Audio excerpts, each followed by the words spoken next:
I remember once seeing a dad play fighting with his son in the supermarket, and I just remember this internal implosion of just pain, every negative emotion, and thinking, why don't I have a dad?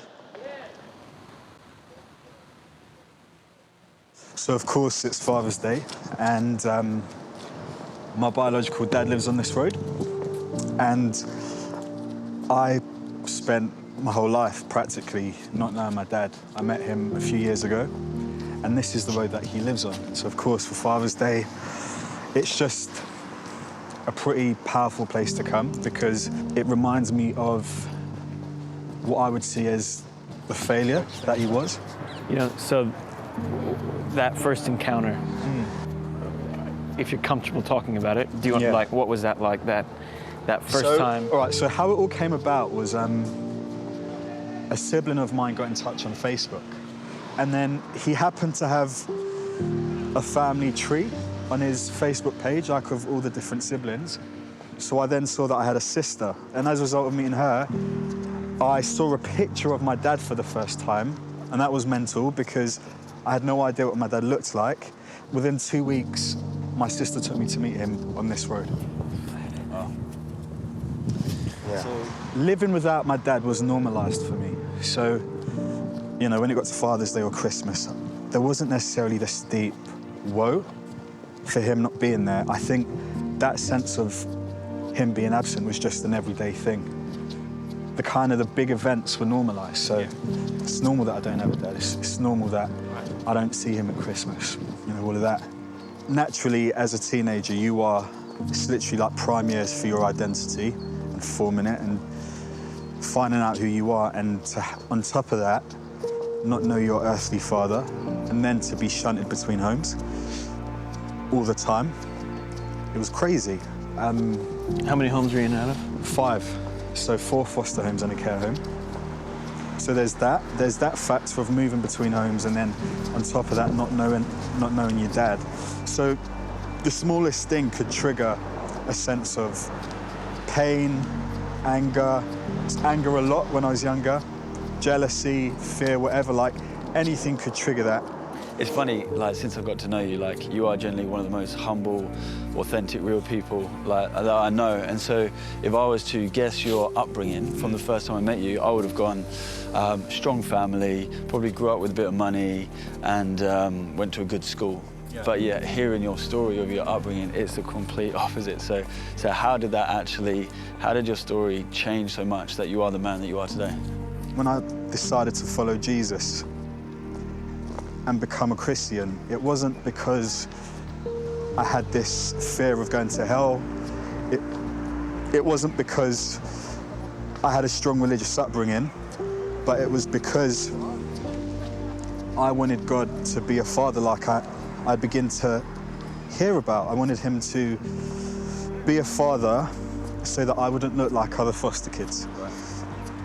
And so I remember when I gave my life to Christ, it was at home in my bedroom, and I still vividly remember saying, God, if you are real, would you be my father?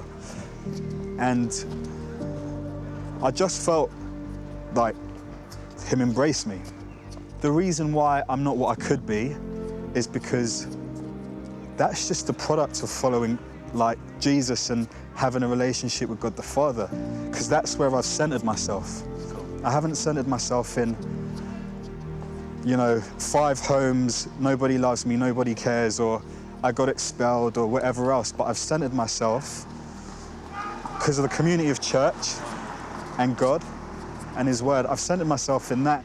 I am more a likeness of him than I am of my earthly father. I'm more a likeness of the culture of heaven than I am the culture of being a care leaver or a foster kid, because that's where I've centered myself. I'm going to take you to where I live, and it's literally not that far from where my dad lives, which is the craziest thing.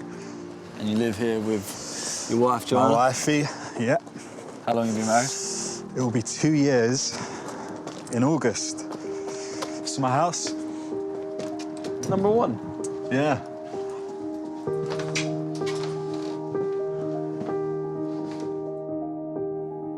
We're at your house. Yeah. You're married.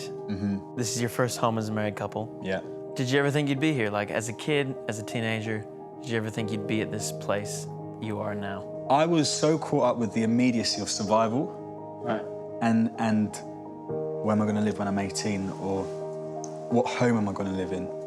The concept of a healthy, sustainable future just wasn't even in my head. So did I ever think I'd go to uni? No. Did I ever think I'd work for a broadcaster? No. Did I think that I'd be married? Hell no.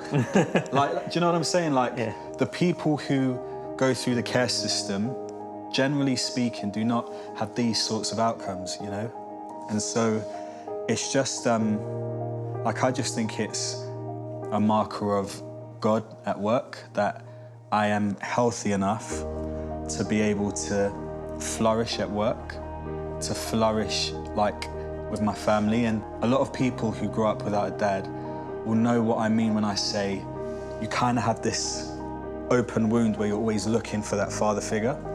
And I remember one day I was going for a run in a park, just a standard run, and this stranger came and he started running next to me, and he started saying to me, "Your technique's wrong."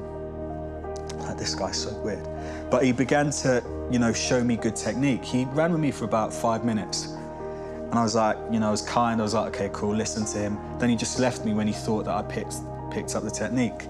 It was so weird because the moment he left, it was as if God was saying, the same way that I've just brought this random person to teach you something very trivial is the same way that I'm going to bring people, different people, random people into your life at different seasons to teach you the things that I want to teach you. That is how I will father you.